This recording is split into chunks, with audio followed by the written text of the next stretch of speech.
Hop. Oula. Alors premières impressions, la moto me paraît basse, comme la Caballero 125 en fait, et j'ai les pointes des pieds de chaque côté, donc une selle assez haute et surtout large. C'est pas trop la hauteur qui fait, mais c'est surtout la largeur. Donc là on a hauteur et largeur. Pour le buste, voilà, là j'ai le buste droit, donc je suis à 3-4 cm, plutôt 3 cm des poignets. Tu vois, je m'incline tellement légèrement que je vois même pas la différence. Mes bras sont tendus. Je suis voilà, naturellement posé dessus. Le guidon n'est ni trop bas, ni trop haut. Non, non, je suis bien taille intermédiaire. Pour le repose-pied, il se trouve naturellement. Voilà, je n'ai pas besoin de le chercher. J'ai le pied qui tombe dessus, nickel. La jambe est angulée, il est ni trop en avant le repose-pied, ni trop en arrière. Ah, c'est une bonne position, confortable. Pour la largeur du guidon, on est à 86 cm pour une hauteur de 107,5. Pour les commandes à droite, il y a un levier de frein non réglable, le coupe-circuit et le démarreur. Et à gauche, il y a un levier d'embrayage non réglable aussi, la gestion des phares, le klaxon, la gestion d'ABS et les clignots. Les petites mains ne vont pas galérer pour choper le levier de frein, mais par contre pour le levier d'embrayage, les petites mains vont galérer parce qu'il est assez loin. Allez, contact, et vous allez voir que pour le compteur, c'est très simple. Il y a le témoin de réserve ici, les petits voyants utiles en bas, ici il y a le régime moteur, l'heure, la tension de la batterie, la vitesse instantanée, trip A, trip B et kilométrage total. C'est hyper simple. Allez, il est maintenant temps de la démarrer.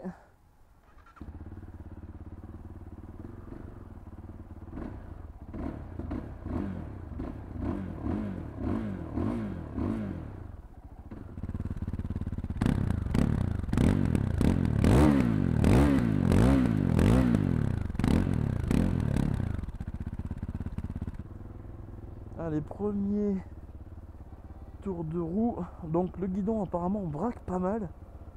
Tu vois, c'est pas vilain le braquage. Alors j'ai l'impression d'être sur une 125. Voici ma première impression. Alors, ouf, il y a du couple, hein. Couple de freinage, tu sais, de ralentissement. Dès que tu lâches le gaz, tu pars bien en avant. Le pot pétarade, sympa. Je sais pas si vous entendez. Ah ouais, c'est sympa.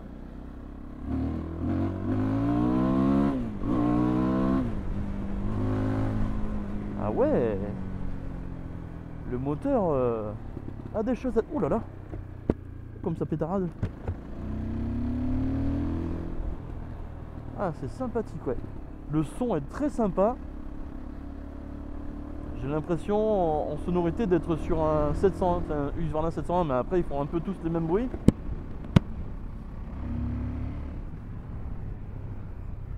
Ouais. Elle a l'air bien rivée au sol. Il y a pas mal de vibrations du moteur. Alors c'est des vibrations utiles, hein. C'est pas des vibrations du genre oh là là je vais perdre une vis, hein. Tu vois, c'est pas le genre de vibrations qui t'embêtent quoi. C'est juste les vibrations du piston quoi. Voilà. Alors cette moto est pas mal finie dans l'ensemble, même bien finie. Il y a la feuille de carbone sur la ligne d'échappement, le support repose-pied en aluminium brossé, enfin forgé dans la masse, un truc comme ça. Ouais, dans l'ensemble elle est pas mal finie du tout, elle est même assez soignée. Et même très soignée, je dirais. C'est très propre en finition. Par contre, les deux défauts majeurs en esthétique ou quoi, oula, le sélecteur il se chope pas facilement, il est assez court.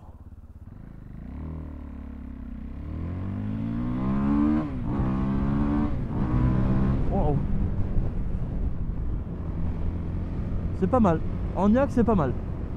Donc je disais, en défaut, ce que je reprochais déjà à la 125 et là donc à la 500, c'est la même, hein. C'est les commodos, la qualité des commodos, la qualité de plastique. C'est un plastique très dur, très chinois bas de gamme quoi, tu vois. Et surtout les rétros. Alors les rétros, n'hésitez pas à les changer instantanément. Ils sont d'une qualité tellement basse que j'ai jamais vu ça. Ah ouais, c'est incroyable. On dirait vraiment qu'on a piqué les rétros sur un vélo quoi. C'est chaud quoi. En plus c'est pas donné non plus.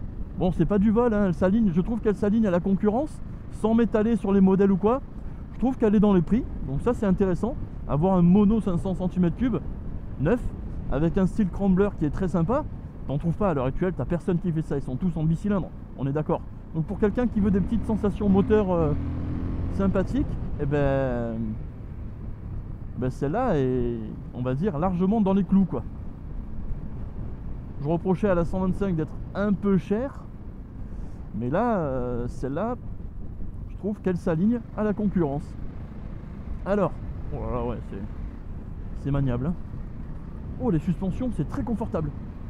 Ouais, j'ai absorbé le Dodan, mais alors avec énormément de douceur. On dirait qu'il y a un coussin sous la suspension, tu sais, qui filtre en plus de la suspension. Donc voilà, la qualité des Komodo, c'est n'importe quoi. L'agrément des boutons, alors tu veux faire un appel de phare, je sais pas si tu arrives à le choper, ouais, je le sens à peine au doigt, c'est n'importe quoi. Les clignots, voilà, c'est, on dirait des commandes vraiment à l'ancienne. Ouais, voilà, c'est vraiment du petit bouton de basse qualité, très basse qualité. Alors, ça donne quoi en bas régime? Hop, il cogne un peu.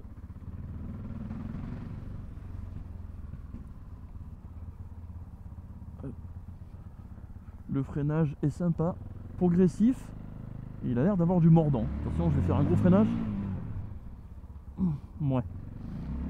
On va dire qu'il était froid, je retesterai après. Hop. Ici, clignotant. Ah, je suis sur une partie cycle courte. Hein.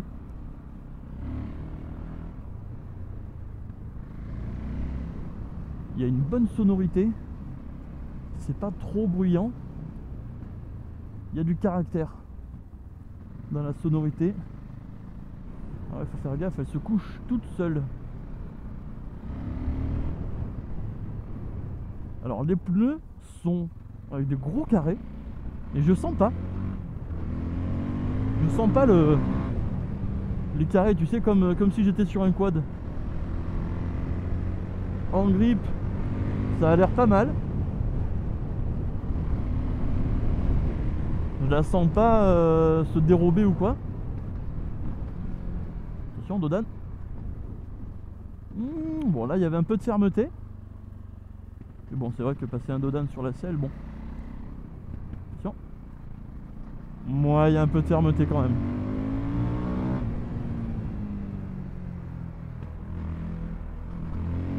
Voilà la plaque.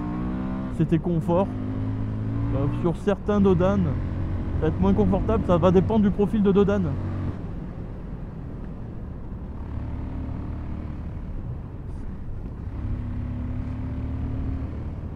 Donc ce qui est dommage aussi, c'est qu'il n'y a pas d'indicateur de rapport engagé, pas de niveau d'essence. On est vraiment sur des informations le plus bas possible. Hein. Je veux dire, on peut difficilement faire plus bas. Enfin si, on peut toujours faire plus bas, mais c'est dommage qu'il y ait aussi peu d'informations. Pas de consommation, pas de, voilà, pas d'indicateur de rapport engagé, pas de niveau d'essence. Ça c'est vraiment dommage. Pas de vitesse moyenne, rien quoi. On est vraiment sur un moteur, une finition, un esthétique, un châssis qui a l'air sympa, une moto sympathique. Mais voilà, faut pas se prendre la tête avec de technique. Hein. Là vraiment, vous allez pas être content si vous cherchez du technique.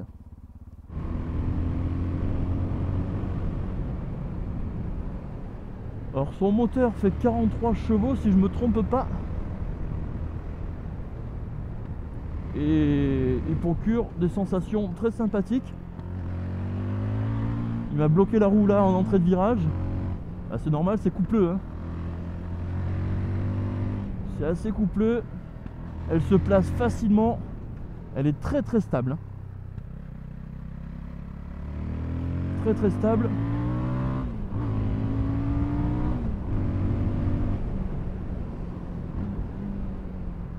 Alors c'est un moteur qui est sympa, mais c'est pas le mono qui va vous donner le plus de sensations par rapport au plus gros mono. Forcément c'est un 500. Donc ça manque un peu de sensationnel. Il va falloir jouer un peu de la boîte si tu veux arsouiller avec des potes.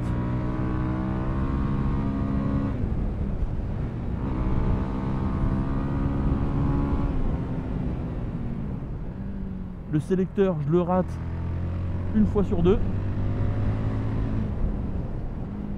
Donc c'est vraiment une prise en main, quoi.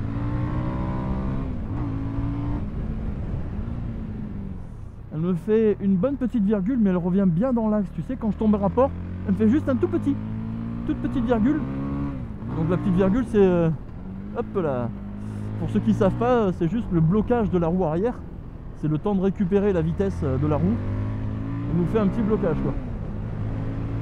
Alors les pneus me mettent toujours en confiance. J'ai pas envie de trop la coucher non plus, parce que ça doit être le genre de pneu à ripper d'un coup. Mais en tout cas, ils me mettent en confiance, ça y a pas de problème. En plus là on est sur un sol froid. Ça repart à 4000.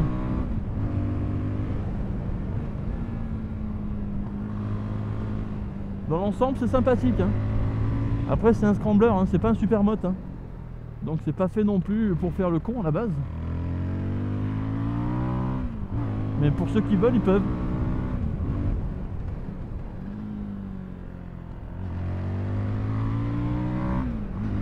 Celui qui me dit qu'il touche les repose-pieds avec cette moto, je lui paye des cacahuètes, hein. Pas possible, hein. On a le repose-pied assez haut.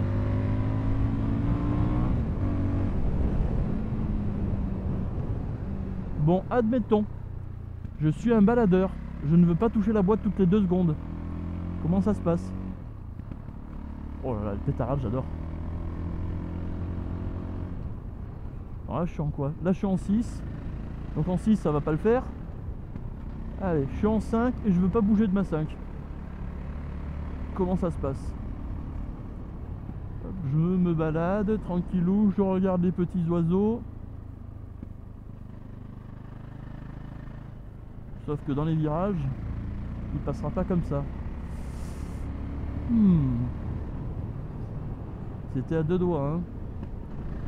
Ouais, ça vibre. Là, je suis à 3000 tours. Il y a des vibrations. Donc c'est pas un moteur très tolérant, hein. Il va pas te refaire partir tranquille à 3000, peinard. Non, non. En dessous de 4000 tours, ça va être compliqué de repartir. Il va falloir que tu gardes de l'inertie si tu veux pas trop jouer de la boîte. Voilà, j'étais à 2000 là. Ça vibre. C'est très lent à repartir. Donc pour quelqu'un qui veut pas toucher la boîte toutes les 2 secondes, bon, le moteur est coupleux mais pas assez, quoi. C'est pas une cylindrée assez grosse.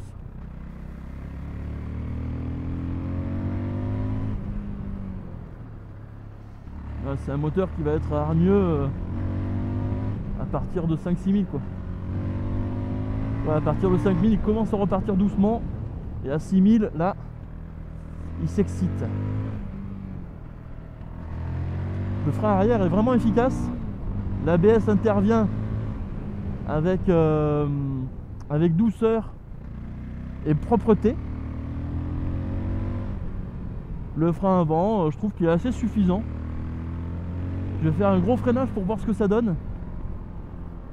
Allez, là je suis à quoi? Je suis à 80, attention, 3, 2, 1, hop. Oh. Oh, la moto plonge énormément. Vous avez vu? Voilà. Ouais, elle plonge pas mal, hein. Pas trop à basse vitesse, mais alors là à 80, j'ai cru que j'allais passer par dessus. Non, c'est imagé, hein, je rigole. Alors, il n'y a personne en demi-tour, ça donne quoi? Il y a pas mal d'angles de braquage. Dommage que la selle soit si haute.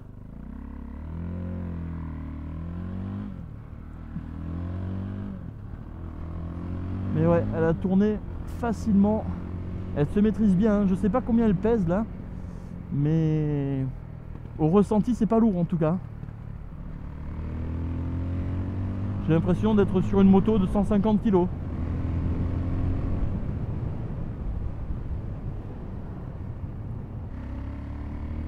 Pour ceux qui aiment bien les sensations des anciens moteurs, pour ceux qui ont connu ça, je pense qu'ils vont être servis avec cette moto. Ça te donne des sensations des motos des années 80. Alors, comme je parlais avec la vendeuse, Stéphanie, de TRC Motors, hein, si jamais vous voulez voir cette Caballero, c'est chez TRC Motors, à Cuers. Donc je disais, en toute objectivité, parce que moi, quand je dis quelque chose, en principe, je cherche le plus d'objectivité possible. Je disais, je pense que cette moto va s'adresser à une large clientèle. Le gars qui a 40-50 ans, qui a eu ce type de moteur là dans les années, dans les belles années d'ailleurs, il y a 20-30 ans, ou le jeune qui veut un mono un peu amusant, ou le gars qui veut un esthétique soigné, en fait, tous ces gens là vont être ciblés. C'est vrai qu'à l'heure actuelle, hormis des 300 cm3, t'as pas grand chose en mono. Et ça, honnêtement, c'est largement au-dessus d'un mono, hein. D'un 300 cm3. Hein. Tu prends un 300, tu prends ça derrière, t'as l'impression de passer d'un 125 à un CB500, quoi, tu vois. C'est quand même amusant, quoi. Ça se rapproche plus du 600 XT en sensation que d'un CB500 ou tu vois. C'est maniable, agile, ça freine raisonnablement, mais c'est pas le plus gros freinage qui est. Après c'est un monodisque avec un étrier by Bray, donc c'est fait par Brembo, mais c'est pas non plus le gros freinage qui tue, quoi. Je suis étonné que ces pneus tiennent autant la route. Je m'attendais à ce que ça allait être des dubs qui allaient mal être collés à la route, je veux dire. Eh ben non, je suis assez surpris que la moto s'emmène avec facilité et ne décroche pas toutes les 2 secondes. Ça, je suis vraiment étonné. Vraiment très agile, hein. Et puis le son, le pétard là qui sort du pot, ça c'est vraiment un style qu'il n'y aura pas sur toutes les motos, pas d'origine en tout cas. Enfin, là on est sur une ligne Haro quand même, hein. Donc c'est pas de l'origine no name, enfin no name, sans marque quoi. On est déjà sur une marque très sympathique, hein. Haro, c'est sympa.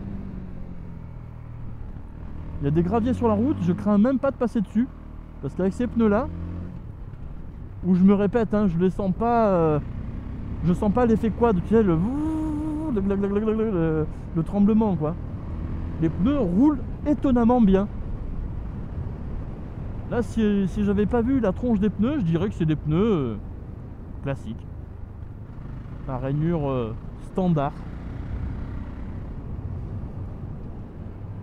Ça fait une demi-heure que je suis dessus et j'ai l'impression de l'avoir conduit depuis 6 mois. Je connais ses réactions. Hop, tu vois, j'arrive un peu fort dans le virage. Voilà, je tombe le rapport, elle me chasse du cul, juste histoire de s'amuser un peu. Ouais, j'ai l'impression de la connaître depuis 6 mois. Elle est facile quoi. Très facile. Et ce guidon un peu large, là, 86, c'est pas mal. Ah, ça procure une bonne position. Si tu joues à vouloir un peu chercher l'arsouille, là forcément tu vas avoir les avant-bras un peu en feu. Et pour le confort, c'est pas mal du tout. Je dirais qu'elle met pas mal en confiance, hein, cette moto. Et le compteur, je le regarde même pas quoi, hein. Il n'attire aucun intérêt de ma part quoi, hein. Ce compteur là, déjà je sais pas ce que vous en pensez, mais moi je le trouve vraiment pas beau et quasiment inutile quoi. Ça va être bien sur des routes surveillées entre guillemets, mais tu vois, sur petites routes comme ça où tu sais que il y a personne, et ben mais après vous, allez-y. Hop, mamie. Mamie, elle a... Oh, pardon. Alors, la boîte... Ah, c'est pas très précis, hein.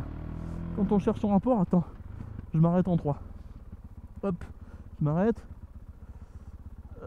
Ouais, c'est moyennement précis, la boîte. Alors, quand je roulais, il n'y avait pas de souci. Mais là, à l'arrêt, ouais, c'est pas si évident que ça pour retomber en première. Donc ouais, mamie, pour en revenir ça, parce que là j'ai calé, j'ai cherché le rapport, je suis parti ailleurs. Hein.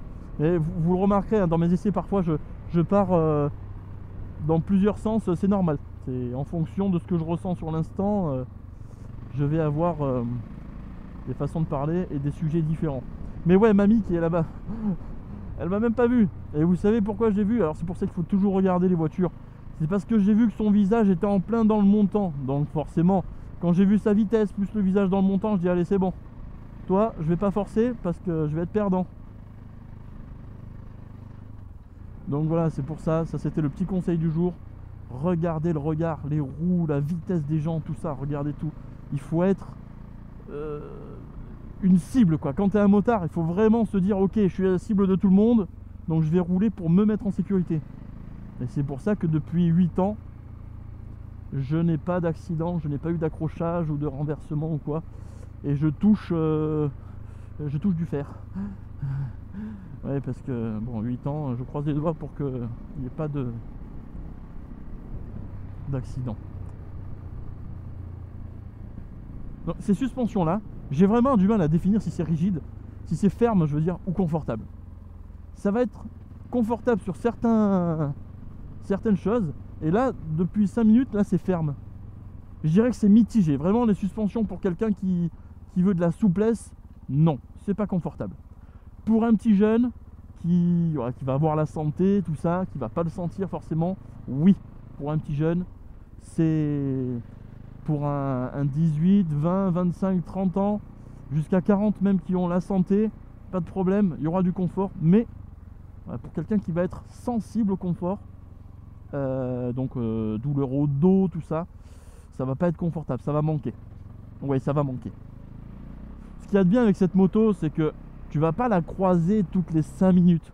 Tu vois, Caballero, bon, ou Caballero, je sais pas comment on dit, je pense que c'est Caballero, je pense. Hein. Mais tu vas pas la croiser toutes les 5 minutes, ce qui fait que ça reste une moto atypique, abordable et atypique. Ah, j'ai pas parlé de la selle. La selle est ferme, vraiment ferme. Là, il n'y a pas de confort possible. Là, c'est du ferme, du ferme, du ferme. En ville, les bas régimes, elle aime pas trop. Hein. Là, elle m'envoie un petit peu des à-coups. Donc en ville, c'est pas top. Après, sinon, elle est équilibrée quand même. Un train avant très léger. Tu vois, le guidon tourne très facilement. Un train avant très léger. Et elle est très stable. Ce qui fait qu'à basse vitesse, j'ai pas... Tu vois, là, je suis à quoi? 6 km/h, 5 km/h. Et voilà, je me sens bien. Ce qui fait que j'ai pas besoin de sortir le pied. Là, je la sens assez stable, la moto. Bien répartie au niveau des masses. Sympathique. C'est peut-être qu'un détail. Par contre, en interfile, ouais, avoir un guidon de 86, c'est pas top. Un petit axel ou quoi?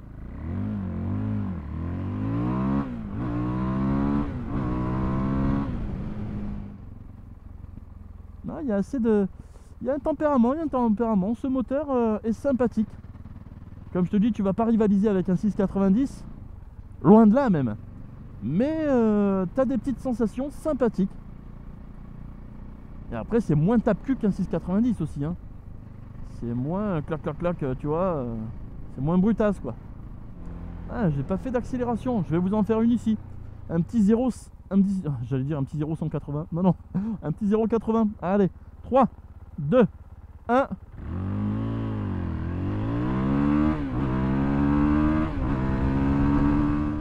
Et bien voilà, nous arrivons à la fin de cet essai. Je remercie encore TRC Moto à Cuers. Et si tu me découvres, n'hésite pas à liker, commenter ou t'abonner. Ça fait toujours plaisir. Et je te dis à bientôt pour une prochaine vidéo. N'hésite pas à me suivre sur Instagram et sur Facebook, surtout si tu es du coin. Allez, à plus. Ciao. Regarde la réactivité, attention, regarde la réactivité. Attention, je coupe. Hein. Hop, voilà. Il y a une latence qui va entre 1 seconde et 2 secondes. Ça fait délirer. Hop, la béquille est accessible. C'est pareil quand tu coupes les phares. Enfin, la moto, regarde. Attention. Là, je claque. Et là seulement le phare s'arrête. Ouais, c'est chaud, hein, le moment de latence. C'est l'électronique. Le temps que l'électronique s'arrête. Oh, c'est de l'italienne. Pas trop vite. Allez, ciao.